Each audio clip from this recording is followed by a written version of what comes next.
All right. Well, thank you all for being here. This is Word from Workforce. My name is David Mason. I'm the Dean of Workforce at North Arkansas College. And today on our launch episode, first episode of the podcast, we have Jason Patience, plant manager at Wabash, and David Davis, HR supervisor from Wabash. So thank you all for being here today. Welcome. You're welcome. Thank you. And it makes sense to have you guys here today because you all are engaged in the community. I know that you saw on multiple boards, not just the chamber, but you're involved in the community. You're involved in this region. You have a passion for workforce development. You're great community partners with the college. We do a lot of workforce training together over the last year that you all have invested over $100,000 in the college already. And so it just was very fitting to have you on our first podcast as we really want to increase the visibility and awareness of workforce, the successes, maybe some of the challenges going on in workforce. But we want to have you here to have just a really open conversation about Wabash and about your perspective of workforce. And so if you could just go ahead and start off by introducing yourself and maybe a little bit about your company, how you got interested in the trades, how long or why you wanted to work for Wabash, that type of thing. Okay. I'll start. I started at Wabash in 1994 as an hourly employee. I was young, just looking for a job in industry. I did not go to college right out of high school, moved down here to Harrison, in the Harrison area. And I was just looking for work and went to work at Wabash. And at that time, it was Cloud Corporation, which was the previous business, but we still made the same product. And through the next 10 years or so, I worked through various jobs through Cloud and Wabash. Wabash bought Cloud in 1998, and they were looking for a flooring company to relieve some supply chain issues that they had in the flooring market. So they were building more trailers than what they could supply floors for. So they went after the purchase of Cloud Corporation. And since then, I went into various salaried roles: supervisor, EHS manager, quality manager, and then I left for a few years and came back as a plant manager in 2019, and was able to kind of add Dave to the team in 2020. Yeah. Early 2020, and we've done some great things over the years. In the beginnings with Cloud Corporation, in the very beginnings of the first years at Wabash, before we built Plant 2, we were a very primitive manufacturing operation. Had just some basic, cutting and planing equipment and gluing boards back together, and we did well with that. But Wabash invested, if my memory serves me correctly, about $15 million when they first purchased Cloud.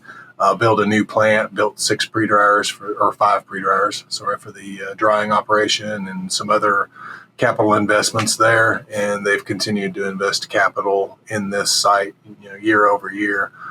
2015, they invested $3.5 million. 2018, another $5 million with all new equipment that helps with the problem that we're talking about today with workforce. Right, we want to make the workforce increase the skill level of the workforce. We don't want to hire the person that just has a strong back anymore. Right, those days are gone. Now we want them to be able to operate equipment and understand the touch screens on the equipment and how to collect data for the equipment and how to solve problems when the equipment isn't functioning correctly.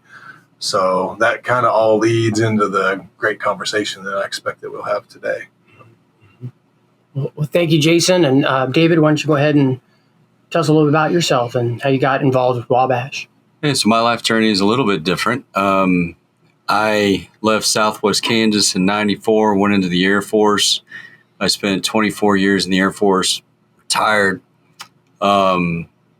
moved to Kansas City and worked for a local government there.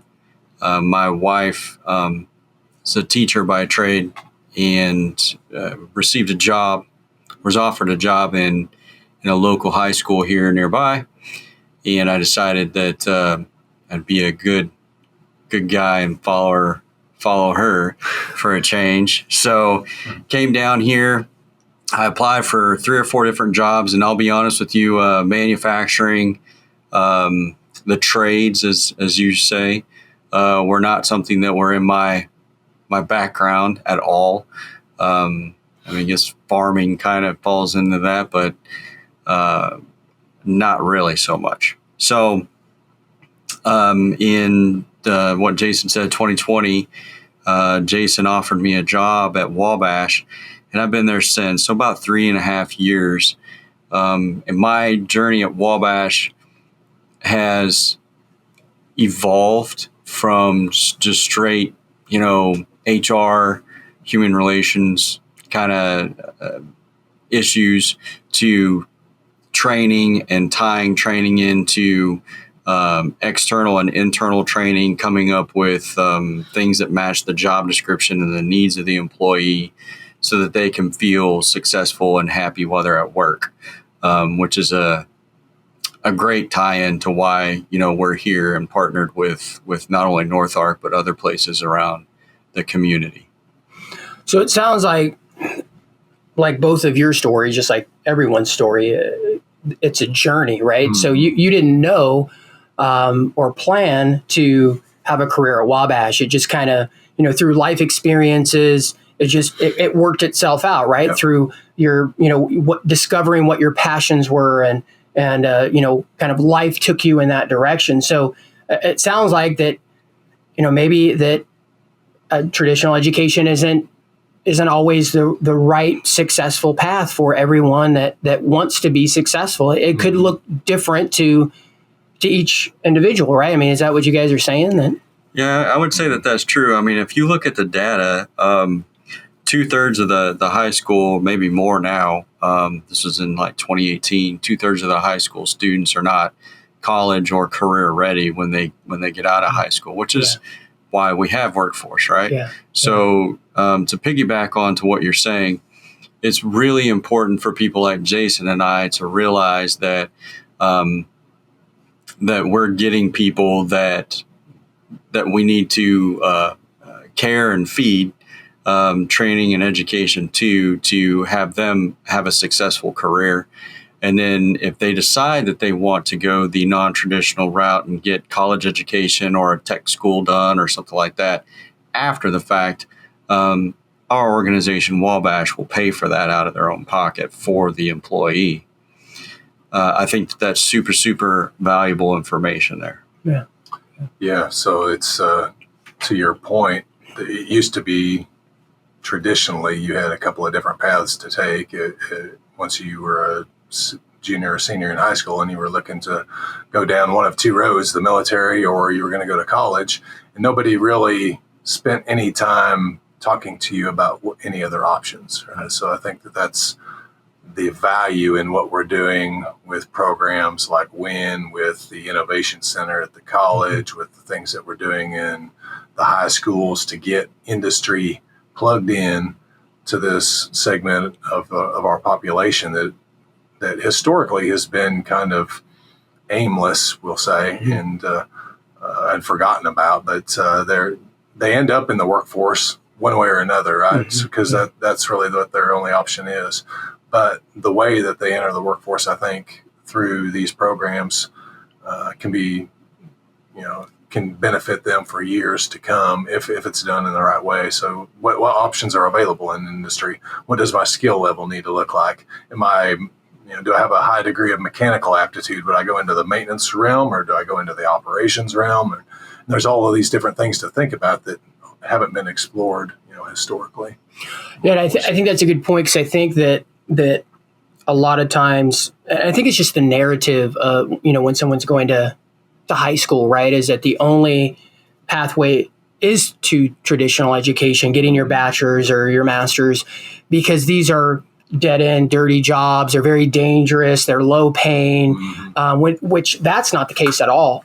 So if you could talk a little bit about maybe some of the manufacturing myths, so kind of bust some of those myths about them being very dangerous or not career oriented. Talk a little bit about that.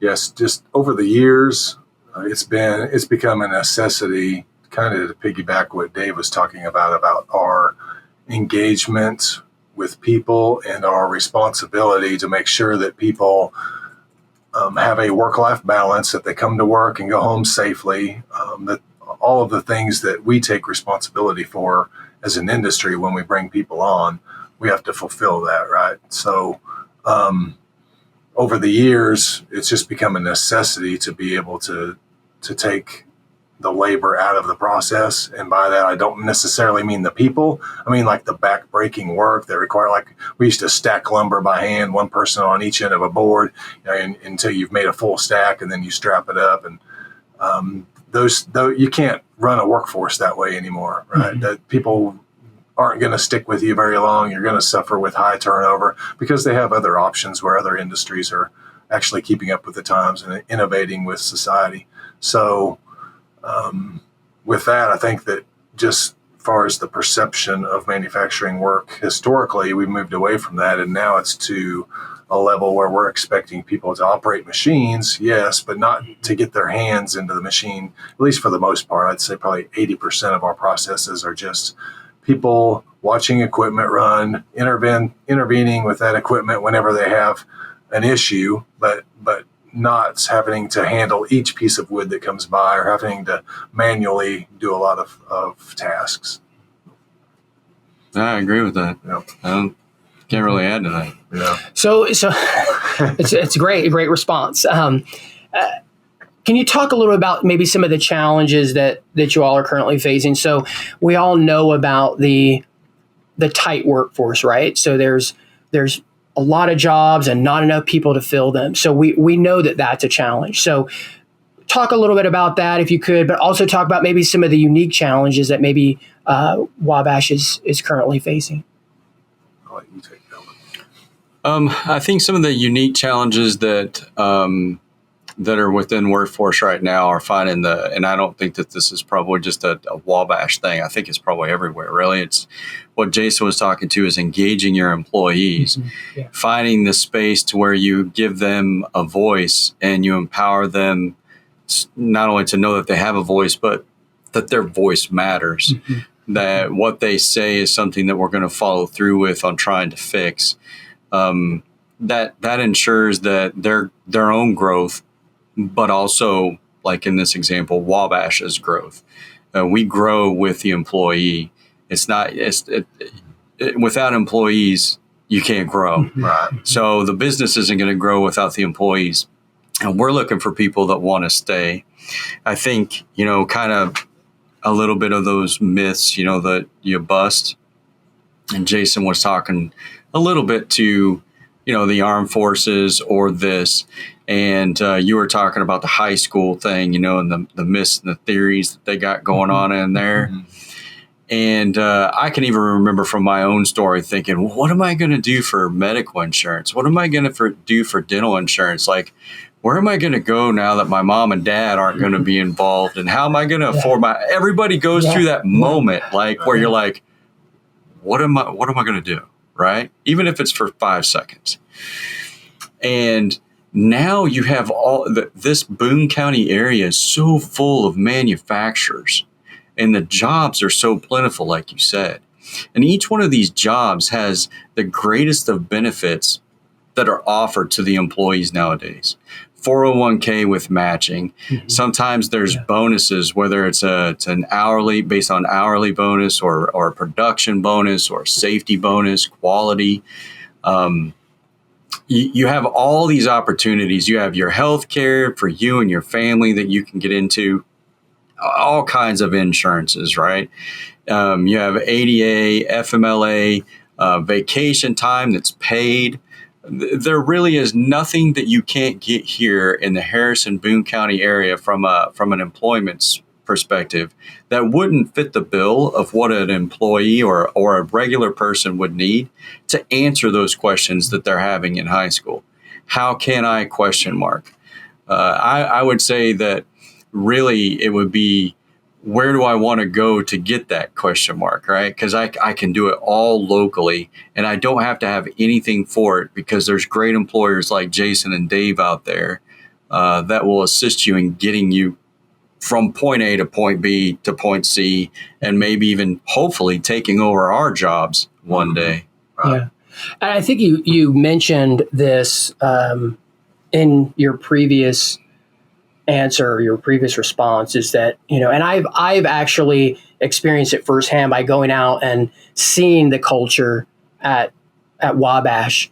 I go and I see you being the HR manager, people are smiling at you and waving. And I've never experienced that before working at, I had my early beginnings were in the trades, but I never had that experience. And so you all promote a really great company culture.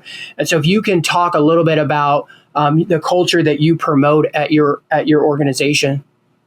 Really good question. And it's always a challenge to balance company culture with business needs. Mm-hmm. So it's something that we're continuously looking at. And we just came through a spell of working a lot of hours. And that was that topic of conversation came up a lot with okay, are we going to be true to what we say is important, right? So we could have worked every Sunday for the first 6 months of the year, for instance, but we're not going to do that because our culture doesn't support that, right? We tell our employees, you're valuable. The time that you have with your families is valuable. There are times when we have to work some overtime and our employees do step up and they do sacrifice time with their families to do that, but it's only, and they're willing to do that, but it's only because there's a level of trust between us, as in the management of Wabash and the employees that are working out there on the floor, that they're willing to do that. And you erode that trust very quickly if you say one thing and do another, right? Mm-hmm. So that's really what company culture is about, right? Mm-hmm. Doing what you're going to say you're going to do. Yeah.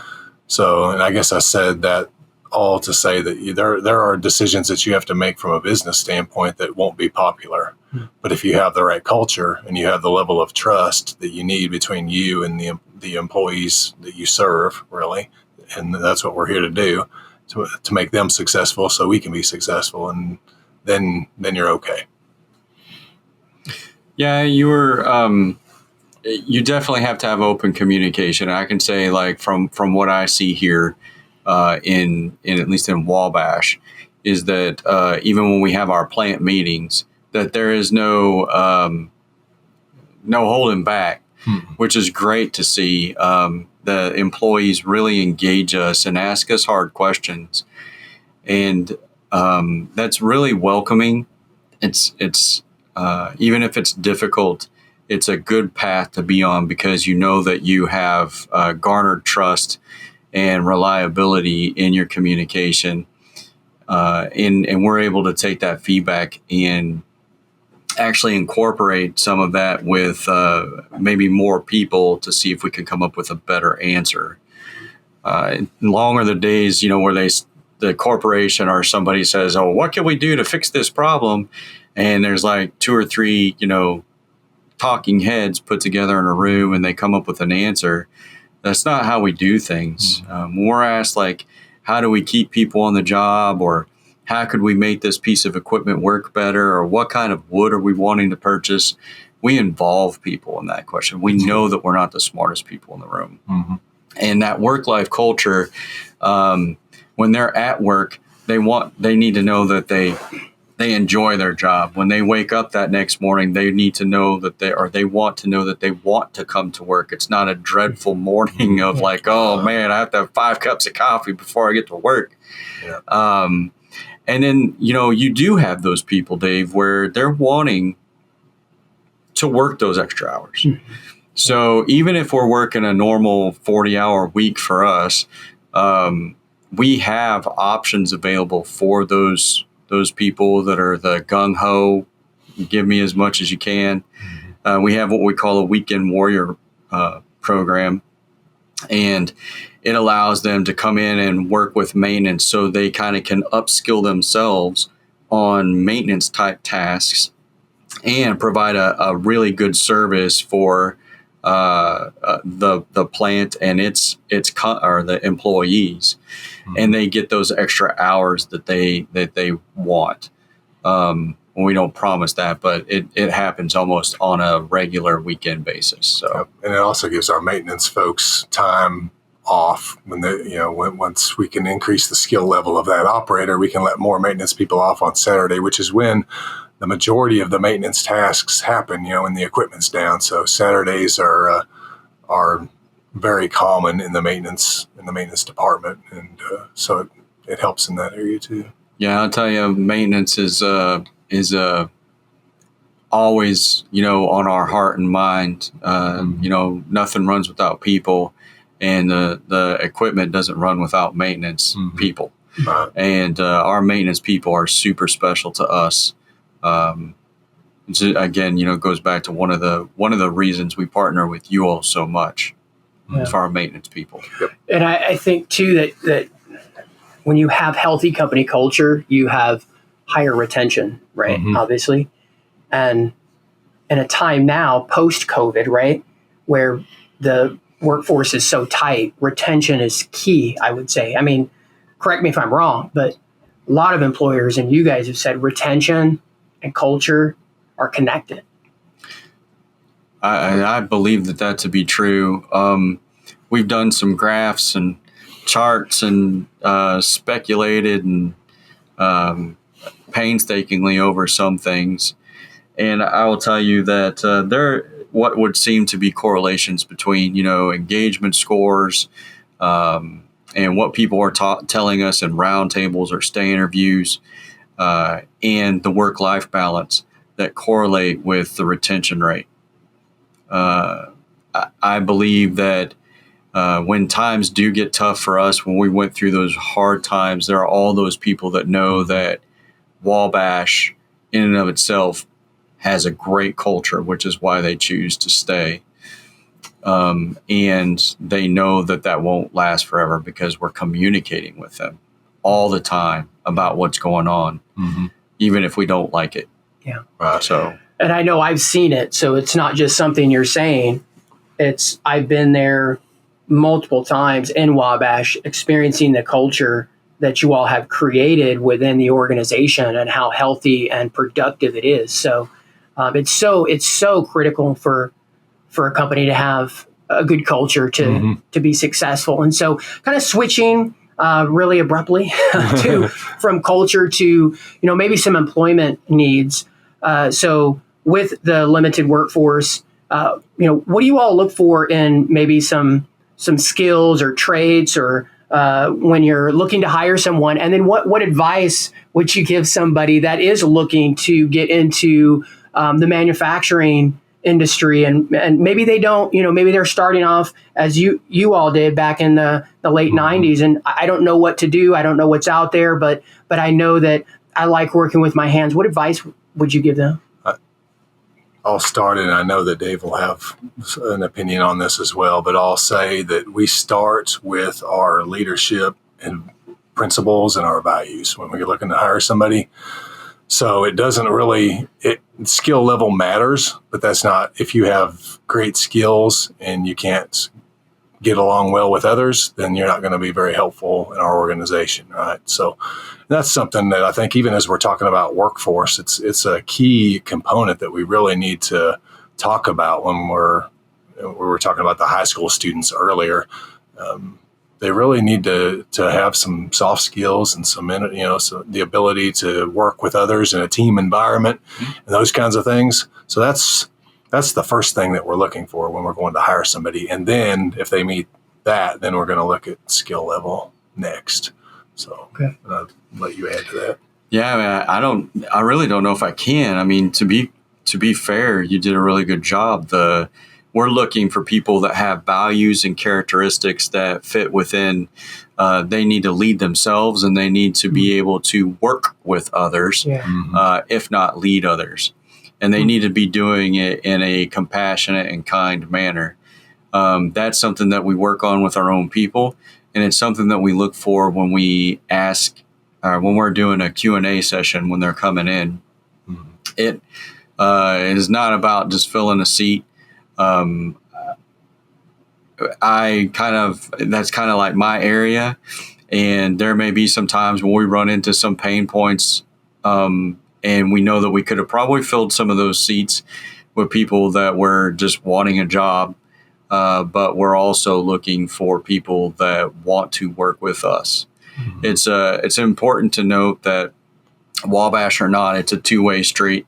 We want you to want us as much as we want you, right? So, and if that second part is you don't want to work with us or you don't want us as much as we want you or need you, then it's just not going to be a good relationship. Mm-hmm. You're not going to get out on the floor and you're not going to be either productive or you're not going to be a good team player. And that can be really, really more destructive to a team than, just hiring them to have somebody show up every day. Yep. Yeah. So it sounds like the world of manufacturing has changed, and it sounds like it's going to continue to change in the future. So, just, I guess, what do you all see with automation kind of, and maybe some technology, robotics, AI? I mean, we can throw in a lot of key terms there, but what do you think the world of manufacturing is going to look like? Let's just say 5 years. Yeah, a lot of things are, and you can read about this just about any time you open any news app or whatever.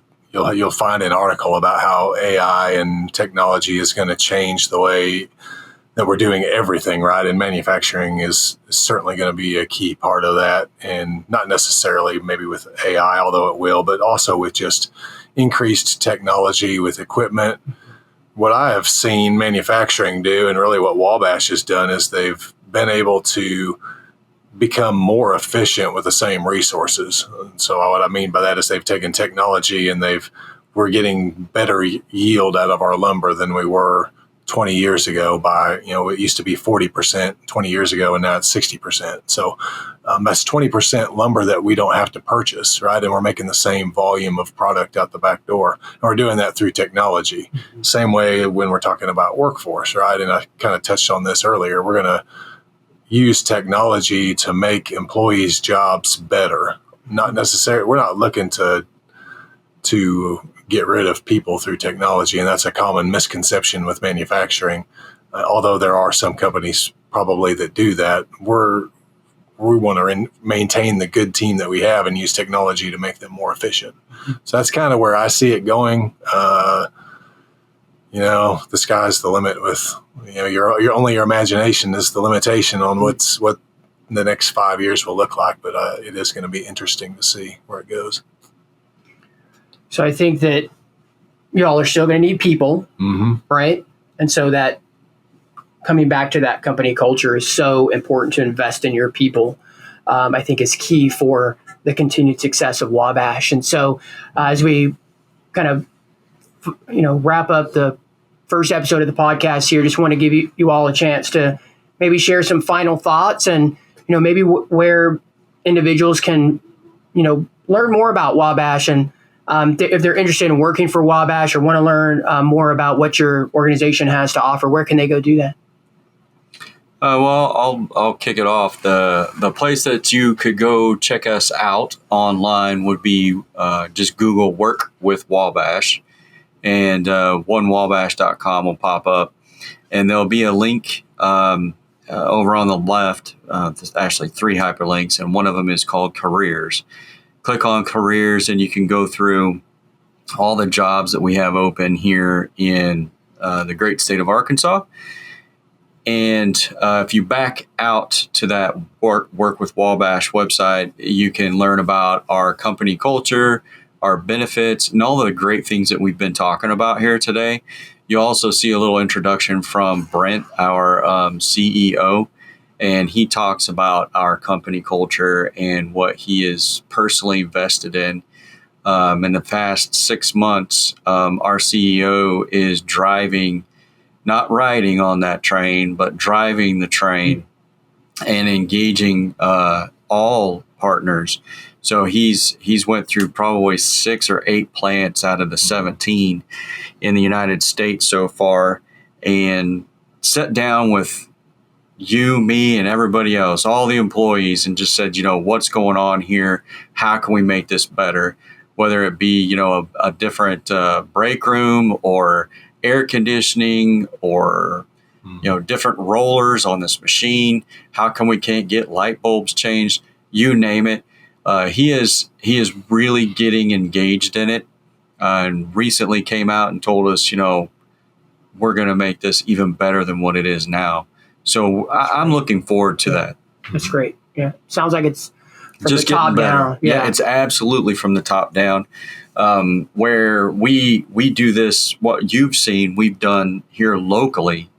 It's also coming from the top down. So our engagement and our culture is ever changing, and it's always getting better. That's good. Yeah.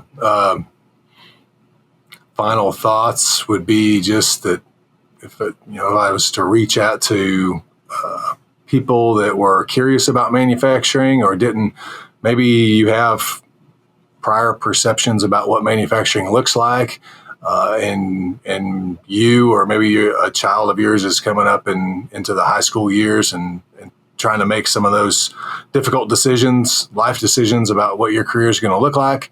I think that considering manufacturing as an option, and we would love for you to consider Wabash, certainly, but on a larger scale, manufacturing provides a really good opportunity for people to make a good career, make a good living, and support their families and themselves. So that's it.